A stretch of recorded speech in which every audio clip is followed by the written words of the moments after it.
नमस्कार. संतांच्या प्रत्येक शब्दामागे एक गूढ अर्थ दडलेला असतो. तो अर्थ जर समजला तर जीवन आनंदी व्हायला वेळ लागत नाही. आजचा हा विशेष व्हिडिओ तुमच्यासाठी याच प्रेरणेचा स्रोत ठरेल. हा व्हिडिओ पूर्ण पहा जेणेकरून या विचारांची खोली तुम्हाला उमजेल. जर तुम्हाला हा प्रयत्न आवडला तर अभिप्राय द्यायला विसरू नका आणि पुढच्या भागात तुम्हाला कोणत्या संतांची वाणी ऐकायला आवडेल हे कमेंटमध्ये नक्की सांगा. आज आपण एका अत्यंत भावपूर्ण आणि हृदयाला भिडणाऱ्या अभंगाच्या विश्वात प्रवेश करणार आहोत. हा अभंग म्हणजे केवळ शब्दांची जुळवाजुळव नाही, तर एका खऱ्या भक्ताने आपल्या विठ्ठलरूपी माऊलीला मारलेली ती अतिशय आर्त हाक आहे. हा अभंग ऐकताना आपल्याला जाणवेल की एका भक्ताचे मन ईश्वराच्या भेटीसाठी कसे व्याकुळ होते. चला तर मग जाणून घेऊया या अभंगाचा भावार्थ विश्लेषण, सामाजिक संदेश व वास्तविक जीवनातील उदाहरणासह. पहिला चरण, असं वेळ लावशील कधी मी विसरीन माझी सुधी. भावार्थ विश्लेषण. श्रोते हो, भक्ती म्हणजे काय तर स्वतःला विसरून जाण्याची प्रक्रिया. इथे संत तुकडोजी महाराज ईश्वराला अत्यंत व्याकुळतेने विचारत आहेत की हे परमेश्वरा, मला तुझ्या भक्तीचे असे वेळ कधी लागेल की ज्यामध्ये मी माझी स्वतःची शुद्ध आणि जाणीव पूर्णपणे विसरून जाईन. जगात लोक पैशाचे आणि सत्तेचे वेळ घेऊन फिरतात, पण भक्ताला फक्त ईश्वराच्या प्रेमाचे वेळ हवे असते. जेव्हा माणूस स्वतःला विसरतो तेव्हाच त्याला ईश्वराची प्राप्ती होते. भक्तीच्या त्या सर्वोच्च शिखरावर पोहोचण्याची ओढ या ओळीतून अतिशय सुंदरपणे व्यक्त झाली आहे. सामाजिक संदेश. समाजातील एखाद्या चांगल्या ध्येयासाठी स्वतःला पूर्णपणे झोकून देणे आणि स्वतःच्या स्वार्थाचा पूर्ण विसर पडणे. समाजसेवेचे किंवा विधायक कार्याचे असे वेळ लागणे ज्यामध्ये मी आणि माझे हा विचारच उरत नाही. वास्तविक जीवनातील उदाहरण. थोर समाजसेवक बाबा आमटे यांचे जीवन हे याचे सर्वात मोठे आणि जिवंत उदाहरण आहे. समाजाने वाईट टाकलेल्या कुष्ठरोग्यांची सेवा करण्याचे असे एक सकारात्मक वेळ त्यांना लागले होते की त्यांनी स्वतःच्या सुखाचा, आरामाचा आणि प्रतिष्ठेचा पूर्णपणे विसर पाडला. आनंदवन उभारताना त्यांच्या अंगावर साधे कपडे असायचे, उन्हातान्हात ते राबायचे. स्वतःला काय त्रास होतोय याची शुद्ध त्यांना नव्हती. आजच्या तरुणांनी असेच व्यसनांचे किंवा दिखाव्याचे वेळ घेण्यापेक्षा समाज उभारणीचे वेळ घेणे गरजेचे आहे. दुसरा चरण, तुझ वाचुनी कवणा रुसू गे माय कुणाला पुसू. भावार्थ विश्लेषण. लहान मूल जसे आपल्या आईवर हक्काने रुसते तसेच भक्त आपल्या विठू माऊलीवर किंवा ईश्वरावर रुसत असतो. महाराज देवाला आपली आई मानतात आणि म्हणतात, हे माऊली, तुझ्याशिवाय या जगात माझे कोण आहे ज्याच्यावर मी हक्काने रुसू शकेन. माझ्या मनातील सर्व सुख आणि दुःख सांगायला मला तुझ्याशिवाय दुसरा कोणताही आधार नाही. संकटाच्या वेळी किंवा मनात संभ्रम असताना मी मार्गदर्शन कुणाकडे मागू, असा अत्यंत भावनिक आणि प्रेमळ प्रश्न महाराज विचारत आहेत. यातून देवाबद्दलची कमालीची जवळीक आणि एकरूपता दिसून येते. सामाजिक संदेश. हा समाज आणि हा निसर्ग हीच आपली खरी माता आहे. आपण जे काही आहोत ते या समाजाची देण आहोत. त्यामुळे समाजाच्या भल्यासाठी झटणे आणि निसर्गाशी कृतज्ञ राहणे हाच आपला धर्म आहे. वास्तविक जीवनातील उदाहरण. महाराष्ट्राच्या लाडक्या अनाथांची माय म्हणजेच सिंधुताई सपकाळ यांचे उदाहरण या चरणाला अत्यंत चपखल बसते. जेव्हा त्यांना त्यांच्या नवऱ्याने आणि समाजाने नाकारले तेव्हा त्यांनी जगावर राग न धरता संपूर्ण समाजाला आणि अनाथ मुलांना आपली लेकरे मानले. त्यांना जगाकडे स्वतःच्या दुःखाची तक्रार करायची नव्हती, तर त्यांनी त्या सर्व अनाथ मुलांची माय होऊन जगाला एक नवा आधार दिला. समाज हीच आपली आई आहे हा भाव त्यांच्या कृतीतून दिसतो. तिसरा चरण, हा देह मी म्हणता भला स्वात्मता न उरली मला. भावार्थ विश्लेषण. मंडळी, आपण सर्वजण आयुष्यभर एक मोठी चूक करत असतो, ती म्हणजे आपण स्वतःच्या शरीरालाच आपले खरे अस्तित्व मानतो.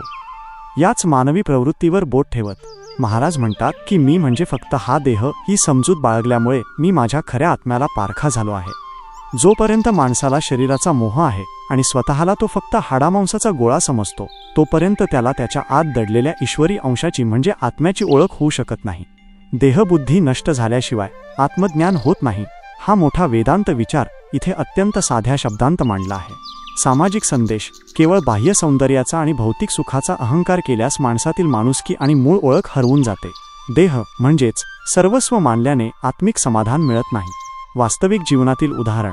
आजच्या सोशल मीडियाच्या युगात हे खूप प्रकर्षाने दिसते. तरुण पिढी लाईक्स आणि फॉलोअर्स मिळवण्यासाठी अत्यंत खोटा दिखावा करत मिलिटरी आहे. महागडे कपडे, गाड्या आणि फिल्टर केलेले फोटो म्हणजे सर्वस्व असे मानून अनेक लोक कर्जबाजारी होत आहेत किंवा नैराश्याच्या गर्तेत जात आहेत. त्यांनी स्वतःचा खरा आनंद आणि खरी ओळख या आभासी दिखाव्यापायी गमावली आहे. देहाचे कौतुक करण्यात त्यांचा खरा आत्मा हरवला आहे. चौथा चरण, संशयी वृत्ती पाहुनी अग लाज वाटते मनी. भावार्थ विश्लेषण. खऱ्या साधकाचे सर्वात मोठे वैशिष्ट्य म्हणजे तो स्वतःच्या चुका प्रामाणिकपणे मान्य करतो. इथे महाराज स्वतःच्या मनाचे परीक्षण करत आहेत. ते म्हणतात, हे ईश्वरा, माझ्या मनातील संशय पाहिला की मला स्वतःचीच खूप लाज वाटते. भक्तीच्या मार्गावर पूर्ण आणि आंधळा विश्वास लागतो, पण मानवी मन सतत प्रत्येक गोष्टीत शंका काढत असते. हा देव खरंच आहे का? तो पावणार का? असे अनेक प्रश्न मन उभे करते. भक्तीमध्ये हा संशय म्हणजे मोठे विघ्न आहे आणि या मानवी कमकुवतपणाची जाणीव झाल्यामुळे भक्ताला स्वतःचीच लाज वाटत आहे. सामाजिक संदेश. समाजात वाढलेली अविश्वासाची आणि एकमेकांवर संशय घेण्याची भावना अत्यंत घातक असून ती माणसामाणसांतील नाती आणि समाजाची वीण उसवत आहे. वास्तविक जीवनातील उदाहरण. आजकाल आपण पाहतो की एखाद्याने रस्त्यावर अपघात झालेल्या व्यक्तीला मदत करायचे ठरवले तरी आजूबाजूचे लोक आणि कधीकधी पोलीसही त्याच्यावरच आधी संशय घेतात. मोबाईलवर आणि व्हॉट्सॲपवर येणाऱ्या खोट्या बातम्यांवरून लोक एकमेकांवर इतका संशय घेतात की त्यातून दंगली किंवा जमावाकडून मारहाणीच्या अमानुष घटना घडतात. एकमेकांबद्दलचा हा वाढता संशय आणि अविश्वास पाहून खरोखरच समाज म्हणून आपली मान शरमेने खाली जाते. 5वा चरण. नचविरे गर्व बापुडा, सोडीचना आपुला धडा. भावार्थ विश्लेषण. श्रोते हो, माणसाचा सर्वात मोठा शत्रू बाहेर नसून त्याच्या आतच असतो आणि तो म्हणजे अहंकार. या चरणात महाराज त्या अहंकाराची अवस्था सांगत आहेत. ते म्हणतात, हा बिचारा अहंकार किती हट्टी आहे. तो विरघळून जात नाही आणि स्वतःचा मूळ स्वभाव अजिबात सोडत नाही. मी अमुक एक आहे, माझ्याकडे एवढी संपत्ती आहे किंवा मी खूप ज्ञानी आहे, असा जो मीपणाचा अभिमान असतो तो माणसाला ईश्वरापासून दूर नेतो. लाख प्रयत्न केले तरी हा अहंकार माणसाची पाठ सोडत नाही, अशी खंत इथे अतिशय समर्पकपणे व्यक्त केली आहे. सामाजिक संदेश. सत्तेचा, संपत्तीचा किंवा जातीचा अहंकार माणसाला इतका आंधळा करतो की तो आपल्या चुका मान्य करत नाही आणि चुकीच्या मार्गावरून मागे फिरत नाही. वास्तविक जीवनातील उदाहरण. अनेकदा आपण पाहतो की एखादा मोठा राजकारणी किंवा मोठा उद्योगपती स्वतःच्या फायद्यासाठी पर्यावरणाचे नुकसान करत असतो. एखादा रासायनिक कारखाना नदीचे पाणी प्रदूषित करत असतो. संपूर्ण गाव विरोध करत असते. लोक आजारी पडत असतात. पण केवळ आपला अहंकार, सत्तेची मस्ती आणि पैशाचा गर्व यामुळे ते कारखानदार आपली चूक मान्य करत नाहीत. स्वतःचा हट्ट न सोडण्याची ही वृत्ती समाजाच्या विनाशाला कारणीभूत ठरते. 6वा चरण. जाणीव वाढली जरी तरी अंधपणा वावरी. भावार्थ विश्लेषण. आजच्या आधुनिक युगाला तंतोतंत लागू पडणारे हे वाक्य आहे. महाराज म्हणतात की माणसाची भौतिक जाणीव आणि बौद्धिक ज्ञान खूप वाढले आहे. जगातील सर्व गोष्टींची त्याला माहिती आहे, पण तरीही त्याच्या जीवनात आध्यात्मिक अंधारच वावरत आहे. खऱ्या सत्याचे ज्ञान त्याला झालेले नाही. डोळस असूनही माणूस आंधळ्यासारखा वागत आहे. पुस्तकी ज्ञान खूप मिळाले, पण जीवनाचे खरे सार्थक कशात आहे हे ओळखण्याची दृष्टी अद्याप आली नाही. ज्ञानाच्या नावाखाली आपण कसे अज्ञानात जगत आहोत याचीही एक चपखल जाणीव आहे. सामाजिक संदेश. उच्च शिक्षण घेऊन आणि साक्षर होऊनही जर माणसाचे वर्तन अडाण्यासारखे किंवा क्रूर असेल तर त्या शिक्षणाचा काहीच उपयोग नाही. सुशिक्षित अडाणीपणा हा समाजासाठी मोठा कलंक आहे. वास्तविक जीवनातील उदाहरण. आजकाल मोठमोठ्या परदेशी पदव्या घेतलेले लोक लाखोंच्या आलिशान गाड्यांमधून फिरतात, पण गाडीची काच खाली करून रस्त्यावर प्लास्टिकचा कचरा बिनदिक्कतपणे फेकतात. महिलांवर होणारे कौटुंबिक अत्याचार किंवा कामाच्या ठिकाणी होणाऱ्या जातीय भेदभावाच्या घटनांमध्ये अनेकदा उच्च शिक्षित डॉक्टर, इंजिनियर लोक सामील असल्याचे बातम्यांमध्ये दिसते. माहिती आणि ज्ञान वाढले आहे, पण तरीही लोक विचारांनी अंधारातच चाच पडत आहेत. 7वा चरण. तुकड्यास ठाव दे आता, नच भासो देहात्मता. भावार्थ विश्लेषण. अभंगाच्या या अंतिम चरणात राष्ट्रसंत तुकडोजी महाराज ईश्वराचरणी संपूर्ण शरणागती पत्करत आहेत. ते कळवळून प्रार्थना करतात की हे देवा, आता ह्या तुकड्याला म्हणजे मला तुझ्या चरणांपाशी कायमचा आश्रय दे. तुझ्या पायाशी आल्यावरच माझा उद्धार होईल. मला तुझ्या ठाई अशी जागा दे जिथे मला पुन्हा कधीही देहबुद्धीचा भास होणार नाही. मी म्हणजे केवळ शरीर ही खोटी जाणीव कायमची नष्ट होऊन मला कायमस्वरूपी आत्मशांती आणि तुझ्या अखंड भक्तीचा लाभ होऊ दे. सामाजिक संदेश. स्वार्थाच्या आणि भौतिक सुखांच्या पलीकडे जाऊन माणुसकीच्या आणि निस्वार्थ सेवेच्या मार्गावर चालण्याची प्रेरणा मिळणे. समाजासाठी आपले आयुष्य वेचणे. वास्तविक जीवनातील उदाहरण. कोविड महामारीच्या काळात आपले स्वतःचे आणि आपल्या कुटुंबाचे प्राण धोक्यात घालून रात्रंदिवस काम करणारे डॉक्टर, नर्सेस, सफाई कामगार आणि पोलीस हे या चरणाचे मूर्तिमंत उदाहरण आहेत. त्यांनी स्वतःच्या देहाची किंवा जीवाची पर्वा केली नाही. तसेच सीमेवर उणे तापमानात देशाचे रक्षण करणारे आपले सैनिक स्वतःच्या देहाचा मोह सोडून देशासाठी सर्वोच्च बलिदान देतात. देहाच्या पलीकडे जाऊन केलेली हीच खरी निस्वार्थ देशसेवा आहे. युवा पिढीसाठी अभंगाचा संदेश. प्रिय तरुण मित्रांनो, हा अभंग ऐकताना कदाचित असे वाटेल की हा फक्त परमार्थाचा विषय आहे, पण तसे अजिबात नाही. यात आजच्या तरुणाईसाठी आयुष्यात यशस्वी होण्याचा आणि मनःशांती मिळवण्याचा एक प्रचंड मोठा मूलमंत्र लपलेला आहे. आपण तो कसा अंगीकारायचा ते पाहूया. अभंगाच्या सुरुवातीला जसे वेड लागण्याची भाषा केली आहे तसे वेड आजच्या तरुणांना आपल्या ध्येयाचे असायला हवे. जेव्हा तुम्ही तुमचे काम, तुमचे करिअर किंवा तुमचे एखादे मोठे स्वप्न पूर्ण करण्यासाठी स्वतःला विसरून मेहनत करता, तेव्हाच खरे यश तुमच्या पायाशी येते. व्यसने आणि सोशल मीडियाचे खोटे वेड लावण्यापेक्षा स्वतःच्या ध्येयाचे सकारात्मक वेड लावून घ्या.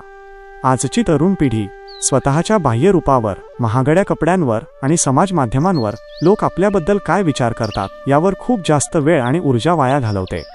यालाच अभंगात देहात्मता असे म्हटले आहे. तुम्ही फक्त तुमचे शरीर किंवा तुमचा फोटो नाही आहात. तुमचे विचार, तुमचे कर्तृत्व आणि तुमचे काम ही तुमची खरी ओळख आहे. दिखाव्यापेक्षा खऱ्या आयुष्यात स्वतःचे मूल्य वाढवण्यावर भर द्या. सध्याच्या स्पर्धेच्या युगात थोडे जरी यश मिळाले तरी माणसाच्या डोक्यात हवा जाते. हाच तो अभंगात सांगितलेला कधीही न मरणारा गर्व आहे. हा अहंकार आपल्याला नवीन गोष्टी शिकण्यापासून नेहमी थांबवतो. तुम्ही आयुष्यात कितीही मोठे झालात तरी तुमचे पाय कायम जमिनीवर राहू द्या. नम्रता हाच तरुणांचा सर्वात मोठा दागिना आहे. महाराजांनी स्पष्ट म्हटले आहे की जाणीव वाढली तरी अंधपणा आहे. आज इंटरनेटमुळे आपल्या सर्वांकडे माहितीचा मोठा खजिना आहे. सर्व काही एका क्लिकवर मिळते. पण नुसती माहिती असणे म्हणजे शहाणपण नसते. त्या माहितीचा योग्य वापर कसा करायचा, चांगले काय आणि वाईट काय हे ओळखण्याची विवेकबुद्धी आजच्या तरुणांनी विकसित केली पाहिजे. हा अभंग आपल्याला एकच स्पष्ट संदेश देतो की स्वतःच्या आत डोकावून पहा. या खोट्या दिखाव्याच्या दुनियेतून बाहेर या आणि आपले सर्वोच्च ध्येय मिळवण्यासाठी प्रामाणिकपणे झोकून द्या. एकदा का तुम्ही स्वतःला खरे ओळखले की हे संपूर्ण जग तुमच्या मुठीत असेल. धन्यवाद. हा अभंग आपल्याला स्वतःच्या आत डोकावून पाहायला शिकवतो. आपला खोटा अहंकार, शरीराची आसक्ती आणि अज्ञान बाजूला सारून खऱ्या आनंदाच्या आणि समर्पणाच्या मार्गावर चालण्याचा अत्यंत मोलाचा संदेश हा अभंग आपल्याला देतो. गर्दीत असूनही आपण किती एकटे असतो ना, पण संतांचे शब्द सोबतीला असले की साक्षात परमेश्वर सोबत असल्याचा भास होतो. भावार्थ संतवाणी म्हणजे तुमच्या आतल्या आवाजाचा आरसा आहे. शब्दांच्या पलीकडले भाव समजून घेण्यासाठी आपण एकत्र येऊया. तुमच्या प्रेमाची ओढ अशीच राहू द्या. कमेंटमध्ये जय हरी विठ्ठल लिहायला विसरू नका. पुंडलिक वरदा हरी विठ्ठल. श्री ज्ञानदेव तुकाराम. पंढरीनाथ महाराज की जय.